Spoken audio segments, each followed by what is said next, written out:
Hello student, Anveera online school classes में आप सभी का स्वागत है। मैं मनीष मालवीय, आपका साइंस टीचर। हम उपस्थित हैं एक बार फिर आपके बीच अध्याय क्लास 10th का अध्याय 19 लेकर साइंस का जैव विविधता एवं इसका संरक्षण, ये हमारा पार्ट 3 है। इससे पहले 2 वीडियो में हम स्टडी कर चुके हैं और 2 वीडियो में हमने जैव विविधता के बारे में पढ़ा कि किसी स्थान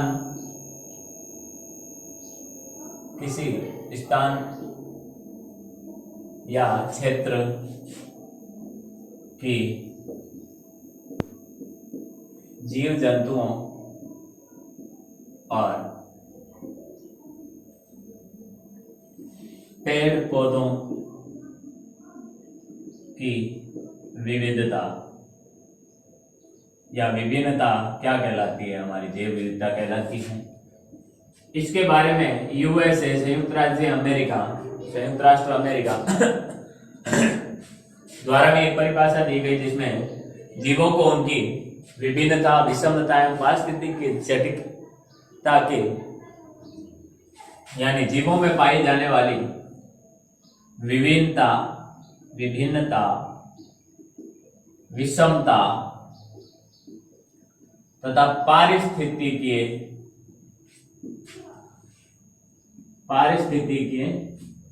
जटिलता को अपन क्या कहते हैं, जैव विविधता कहते हैं। ये यूएसओ 1987 में परिभाषा दी थी। यह यूएसओ द्वारा 1987 में क्या दी गई थी, ये परिभाषा दी गई थी। फिर इसके आधार पर 3 स्तर बताए गए। इसके जैव विविधता के 3 स्तर। पहला प्रजाति स्तर, किसी स्थान पर पाए जाने वाली विभिन्न प्रकार के जीव जंतुओं की संख्या, जीव जंतु और पेड़ों की संख्या को अपन प्रजाति स्तर की विविधता कहते हैं। दूसरी चीज आनुवांशिकीय स्तर बताया था। दूसरी चीज है आनुवांशिकीय स्तर की विविधता, यानी किसी प्रजाति के समस्त सदस्यों के बीच उनकी जीन, आनुवांशिक इकाई जीन के कारण उत्पन्न होने वाली विविधता को अपन आनुवांशिक विविधता कहते हैं। अपन क्या कहते हैं, आनुवांशिक विविधता कहते हैं। उसके बाद अपन ने पढ़ा था, ये तीसरा प्रकार जो हमने पढ़ा था वो था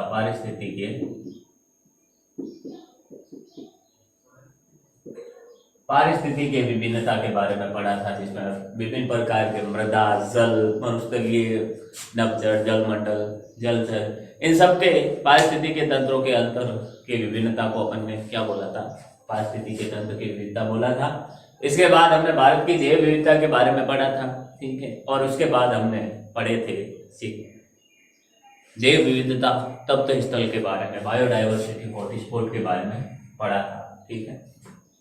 बायोडाइवर्सिटी हॉटस्पॉट के बारे में पढ़ा था। तो बायोडाइवर्सिटी हॉटस्पॉट या जैव विविधता हॉटस्पॉट के बारे में अपन ने ये पढ़ा कि हाँ, किसी स्थान या किसी क्षेत्र में पाई जाने वाली अत्यधिक जीव विविधता को अपन, यदि किसी स्थान पर अत्यधिक जैव विविधता पाई जाती है तो वो बायोडाइवर्सिटी हॉटस्पॉट या जैव विविधता तप्त स्थल के दायरे में आता है, ठीक है। और सबसे पहले ये नॉर्मन मेयर्स ने ये अवधारणा दी थी। ये अवधारणा तप्त स्थल की, जैव विविधता तप्त स्थल की अवधारणा सबसे पहले नॉर्मन मेयर्स ने दी थी 1988 में, ठीक है। और अब तक आज वर्तमान में 34 बायोडाइवर्सिटी हॉटस्पॉट है, जिसमें से 2 इंडिया में है और एक है जो इंडिया अन्य देशों के साथ शहर करता है, अन्य देशों में उस हॉटस्पॉट की सीमा पड़ती है, ठीक है। तो अब फिर किसी क्षेत्र को बायोडाइवर्सिटी हॉटस्पॉट घोषित करने की 2 शर्तें हमने लास्ट में कल के वीडियो में पढ़ी थी, ठीक है। पिछले वीडियो में अपन ने पढ़ी थी 2 शर्तें, लास्ट में देखिए वो शर्तें क्या क्या थी। वो शर्तें थी कि पहली शर्त थी कि उस क्षेत्र के विश्व की कुल स्थानबद्ध प्रजातियों का 0.5% क्या हो, उपस्थित हो। उस क्षेत्र के अंदर स्थानबद्ध प्रजातियों का, विश्व की कुल स्थानबद्ध प्रजातियों का 0.5% वहाँ उपस्थित हो, अर्थात आधा प्रतिशत तो वहाँ वो सारी सजीव पेड़ पौधों की प्रजातियां उपस्थित होनी चाहिए, कुल स्थानबद्ध प्रजातियां उपस्थित होनी चाहिए। और संख्या के हिसाब से देखें तो कम से कम 1500 प्रजातियां होनी वहाँ चाहिए। और दूसरी शर्त एक है वहाँ का आवास का 70% भाग उजड़ चुका हो, मानवीय गतिविधियों द्वारा उजड़ चुका हो, अर्थात वहाँ कोई रहता नहीं हो लगभग। ठीक, तो ये 2 शर्तें थी जो अपन ने पढ़ी। अब अपन आगे चलते हैं इस चीज को लेकर और आगे कंटिन्यू करते हैं हमारे इस लेसन को। अब जैव विविधता के बारे में अपन पढ़ रहे हैं बार बार, और जैव विविधता की परिभाषा, फिर जैव विविधता तप्त स्थल के बारे में अपन पढ़ रहे हैं। तप्त स्थल की परिभाषा में भी यही आ रहा है कि शर्तें देखी अपन ने, तो शर्त में भी यही आया कि विश्व के कुल स्थानबद्ध प्रजातियों का आधा % होना चाहिए। तो ये बार बार जो स्थानबद्ध प्रजाति आ रही है वो क्या होता है वो देख लेते हैं अपन एक बार।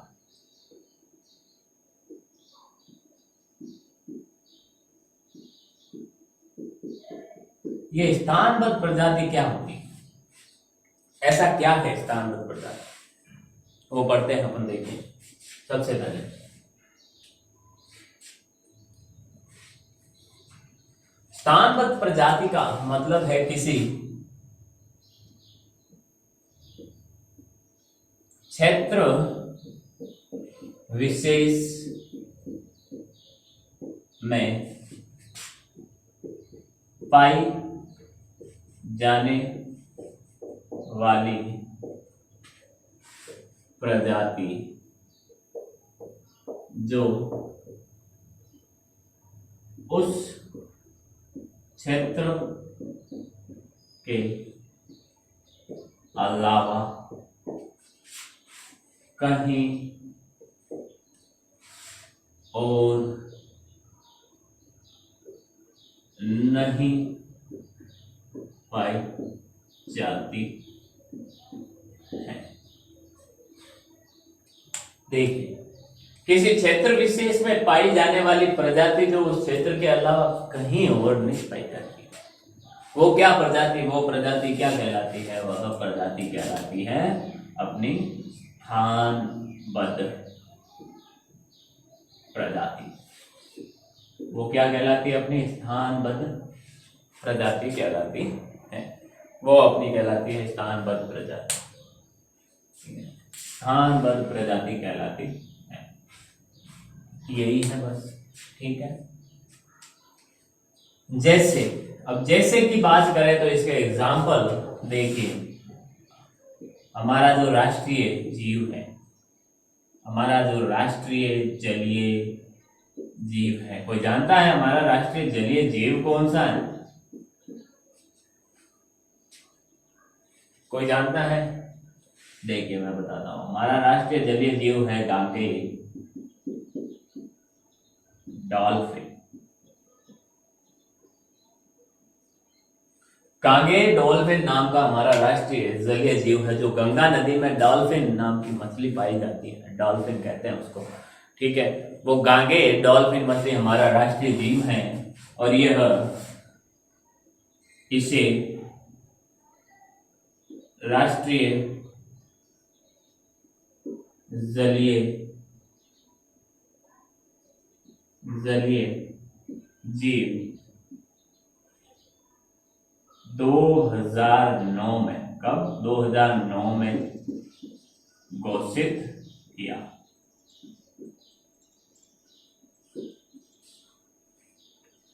तो जो राष्ट्रीय जलीय जीव गांगे डॉल्फिन है 2009 में घोषित किया गया था, और वो एक ऐसी डॉल्फिन मछली है जो गंगा नदी में, हमारे भारत की गंगा नदी में ही पाई जाती है, और किसी भी नदी में ये डॉल्फिन नहीं पाई जाती, ठीक है। इसी तरह, ठीक है, और किसी में ये नहीं पाई जाती है। अब इसको राष्ट्रीय जलीय जीव क्यों घोषित किया, किसी और को क्यों नहीं किया? एक तो ये दुर्लभ प्रजाति है, स्थानबद्ध प्रजाति है, और इसकी संख्या लगातार घटती जा रही है, और आने वाले समय में ये लुप्त होने की कगार पर भी हो सकती है, ठीक है। इसलिए इसको क्या घोषित किया गया? इसको स्थानबद्ध प्रजाति में घोषित किया गया, और राष्ट्रीय जलीय जीव बनाया गया है ताकि इसको संरक्षण मिल सके, लोग इसके बारे में सोचे। ठीक है, तो ये है अपने स्थानबद्ध प्रजातियों के बारे में। दूसरी चीज है, एक मैकाक बंदर भी आता है, मैकाक बंदर नामक। ये बंदर भी एक निश्चित स्थान पर ही पाया जाता है। तो देखिए, ये हमारी स्थानबद्ध प्रजातियां थी, आपके नोट्स बन सकते हैं इससे आराम से। ठीक है, आगे चलते हैं अपन। अब स्थानबद्ध प्रजातियों के बारे में अपन ने पढ़िया, आगे डॉल्फिन के बारे में अपन ने पढ़ लिया है। आगे चलते हैं अब अपन अपनी। अब भारत के जैव विविधता हमने अब तक पढ़ा है कि 34, वर्तमान में पूरे विश्व में 34 कितने 34 जैव विविधता स्थल है।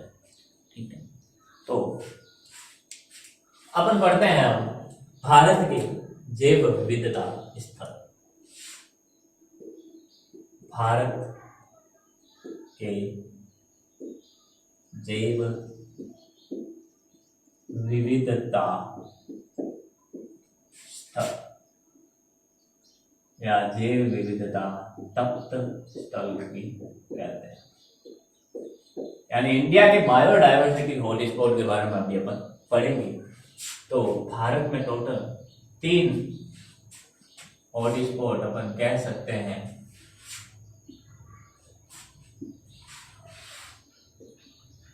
तीन हॉटस्पॉट अपन कह सकते हैं। भारत में 3 हॉटस्पॉट हैं बायोडायवर्सिटी हॉटस्पॉट, जिसका पहला नाम है पूर्वी हिमालय जैव विविधता तप्त स्थल। पहला जो है उसका नाम क्या है? पूर्वी हिमालय जैव विविधता तप्त स्थल।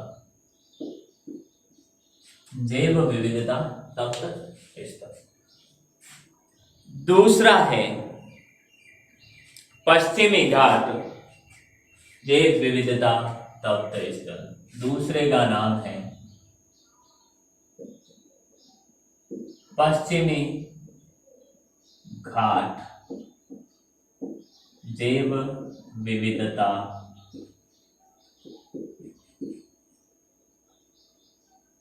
तप्त स्थल। और तीसरा है इंडो बर्मा जैव विविधता तप्त स्थल। तीसरा है अपना इंडो बर्मा जैव विविधता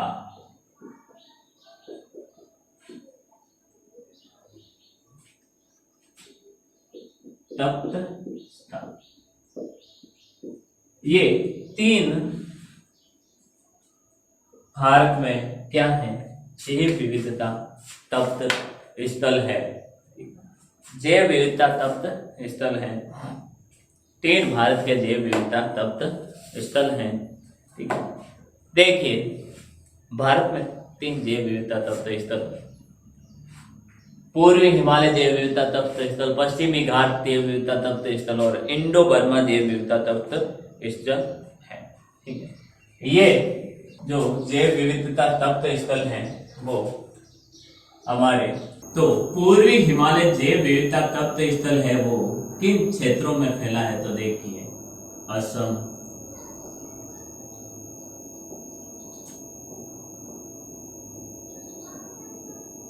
अरुणाचल प्रदेश, असम, अरुणाचल प्रदेश,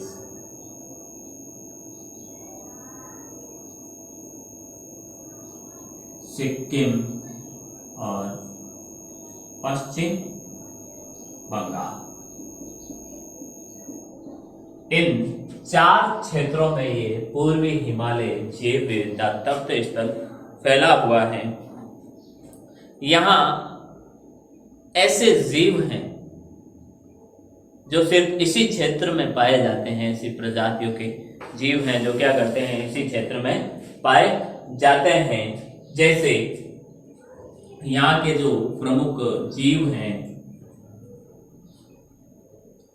वो कौन से है, देखिए यहाँ के जो प्रमुख जीव है हिमालय तहर, हिमालय तहर, ठीक है।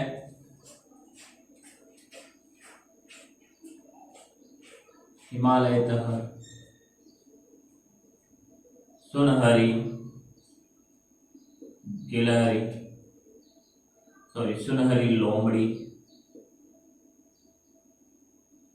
गिलोय, गिलोय गिलोय, ठीक है। और हिम तेंदुआ, हिम तेंदुआ, उड़न गिलहरी, उड़न गिलहरी। ये कुछ एग्जाम्पल हैं जो हमारे पूर्वी हिमालय जैव विविधता तत्व स्थल में पाए जाते हैं। इसमें एक और ऐड करते हैं हमारा राष्ट्रीय जलीय जीव गांगेय डॉल्फिन। ऐसा पूछा जा सकता है कि सवाल, पूर्वी हिमालय जैव विविधता तप्त स्थल में, पूर्वी हिमालय जैव विविधता तप्त स्थल में जो कौन कौन से क्षेत्र में ये फैला हुआ है, इसके एग्जाम्पल बताइए। या फिर कोई एग्जाम्पल उठा के बोल सकता है कि ये फलाना है जो वो पूर्वी हिमालय किस जैव विविधता तत्व स्थल में है। जैसे गांगे डॉल्फिन का पूछ ले, उड़न गिलहरी का पूछ ले कि ये कौन से जैव विविधता तत्व स्थल में है, तो अपन इसे बता सकते हैं कि ये पूर्वी हिमालय जैव विविधता तत्व स्थल में पाया जाता है। अगला है अपना पश्चिमी घाट जैव विविधता तत्व स्थल। यह केरल में है, ये पूरे केरल में फैला हुआ है, कोई राज्य इसमें सम्मिलित नहीं है, केरल में ये फैला हुआ है। और लगभग इसका जो क्षेत्रफल है 16,000 वर्ग किलोमीटर है। 16,000 वर्ग किलोमीटर है, क्या है, पश्चिमी घाट जैव विविधता तत्व स्थल का क्षेत्रफल। इतने क्षेत्रफल में ये हमारा पश्चिमी घाट जैव विविधता तत्व स्थल फैला हुआ है। और इसमें कुछ एक जो इम्पोर्टेंट जीव हैं जो यहाँ पर ही इसी क्षेत्र में पाए जाते हैं, जैसे मालाबार गंध,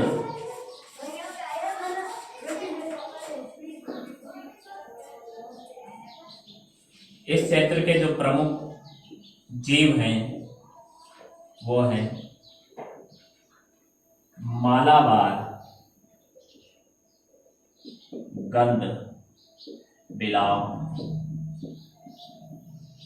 मालाबार गंध बिलाव।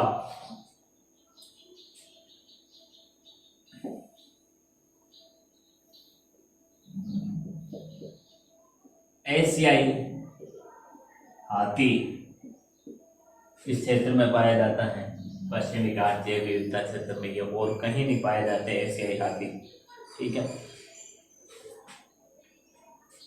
फिर मालाबार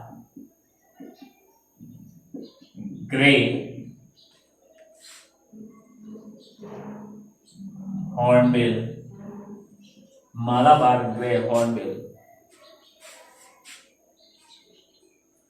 नीलगिरी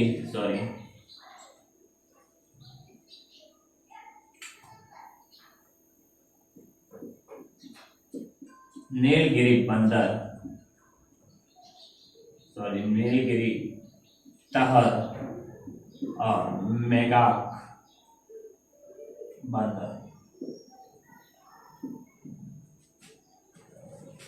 ये स्थानबद्ध प्रजातियां हैं जो इन्हीं स्थान पर पश्चिमी घाट जैव विविधता तप्त स्थल केरल के अंदर ही पाई जाती हैं,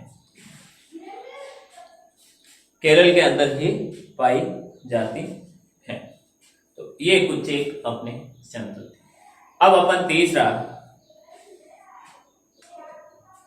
जो तप्त स्थल है उसके बारे में पढ़ते हैं। यह भारत, म्यांमार, थाईलैंड, वियतनाम, चीन, कंबाडिया, मलेशिया, यह भारत, चीन, मलेशिया, वियतनाम,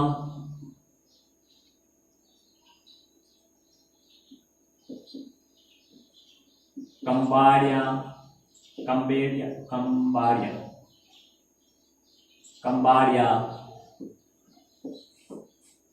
थाईलैंड,